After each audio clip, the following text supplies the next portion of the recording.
ভালো লাগলো, চমৎকার একটা আয়োজন করছেন। আর এই এলাকায় কালাছড়ায় যা আমরা ভিডিও করে খুব ভালো লাগতেছে। আপনার কাছে কেমন লাগতেছে? অনেক ভালো। আচ্ছা বন্ধুরা, কি অবস্থা, কেমন লাগছে, অনুভূতি কেমন? ভালো নেই, ভালো নেই। আমরা কইতে আইছি আসি কই কালাছড়া।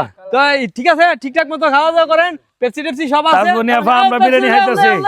আয়ো ভাই, কিছু বলেন সবার উদ্দেশ্যে। তাজমনি আফার উদ্দেশ্যে আজ একটা আমরা বিরিয়ানির আয়োজন করছি কালাছড়া বাউনবা থেকে আইছি। আমরা কিছু ভিডিও শুটিং এর ভিডিও করুম, আপনারা আমাদের জন্য দোয়া করবেন। আলামিন সার্বিয়ার কমেডি এক্সপেক্ট যে এই দুইটা স্পেজের মধ্যে লাইক কমেন্ট শেয়ার দিবেন। এদিকে দেখাও। আসসালামু আলাইকুম। আমাদের বাড়ি স্যার। আচ্ছা সুন্দর করে ধরো ক্যামেরাটা। খুব কাছে, ভালো গান গায়, শিল্পী হিসেবে অনেক ভালো। আচ্ছা, তাজমনি আফাকে আমরা জানাই সবাই স্যালুট।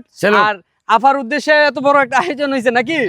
আচ্ছা যাক, যাই হোক, তাহলে আমাদের যে পেজটা, বাইরের পেজটা হইলো গা কমেডি এক্সপ্রেস যে মানে জুয়েল, আর আমার হইলো আলামিন সার্বিয়া। আমরা আসছি কালাছড়া, ইনশাল্লাহ ভিডিও করবো। হ্যাঁ, সবাই আমাদের পাশে থাকবেন, ভিডিওগুলো দেখবেন, আমাদের ভিডিওগুলো কেমন হয়। আমাদের এত চমৎকার একটা আয়োজন, সবাই ভালো থাকবেন। এই সবাই আমরা একটা হাই দিয়ে দেই। হ্যাঁ, এই বাড়ি কই রে, বনবেরা, এই বাড়ি কই, এই বাড়ি কই, বনবেরা, এই বাড়ি কই, বনবেরা। ওকে, আল্লাহ হাফেজ, সবাই ভালো থাকেন।